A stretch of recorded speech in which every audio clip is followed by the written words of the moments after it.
Struktur dan bentuk pasar oleh Novalina dan Istiawan. Kelas 11 Bisnis Digital 1, absen 28. Pengertian pasar menurut 3 ahli. Yang pertama, Adam Smith. Pasar adalah tempat di mana penjual dan pembeli bertemu untuk melakukan pertukaran barang dan jasa demi kepentingan masing-masing. Yang kedua, Alfred Marshall. Pasar adalah tempat di mana penawaran dan permintaan saling bertemu untuk menentukan harga, tetapi tidak harus berada di lokasi fisik tertentu. Yang nomor ketiga yaitu N. Gregory Mankiw. Pasar adalah sekelompok pembeli dan penjual dari sebuah barang atau jasa tertentu.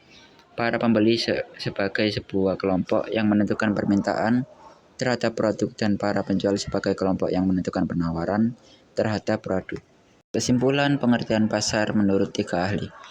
Kesimpulan pengertian pasar menurut 3 ahli tersebut, pasar adalah suatu sistem atau proses terjadinya interaksi antara penjual dan pembeli untuk melakukan transaksi barang atau jasa, baik secara langsung maupun tidak langsung.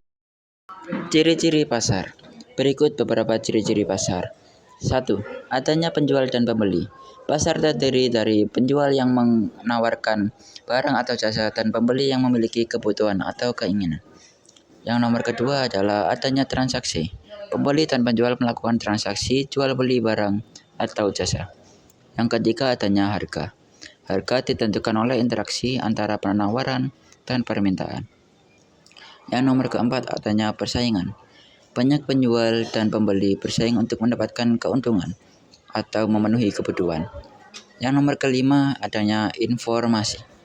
Pembeli dan penjual memiliki akses informasi tentang harga, kualitas, dan ketersediaan barang atau jasa. Peranan pasar. Peranan pasar dalam ekonomi antara lain. 1. Menentukan harga. Pasar menentukan harga barang dan jasa melalui interaksi antara penawaran dan permintaan. Yang nomor kedua, mengalokasikan sumber daya. Pasar mengalokasikan sumber daya ekonomi secara efisien dengan menentukan apa yang harus diproduksi, berapa banyak, dan untuk siapa. Yang nomor ketiga, meningkatkan efisiensi. Pasar mendorong produsen untuk meningkatkan efisiensi produksi dan menurunkan biaya.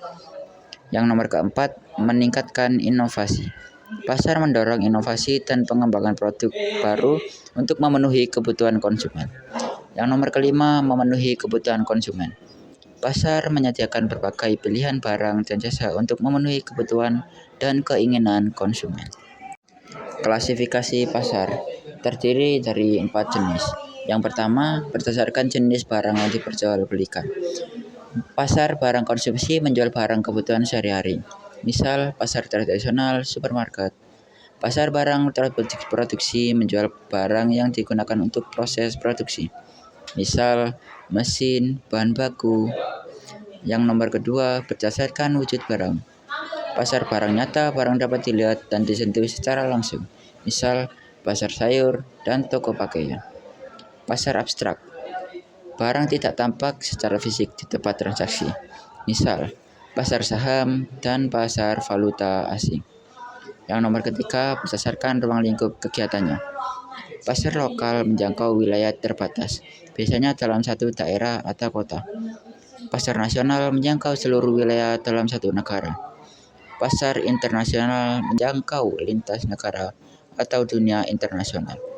Yang nomor keempat, berdasarkan waktu operasional. Pasar harian beroperasi setiap hari. Misal, pasar tradisional. Pasar mingguan hanya buka 1 kali seminggu. Misal, pasar kaget dan pasar minggu. Pasar temporer hanya buka pada waktu tertentu. Misal, pasar Ramadan dan bazar.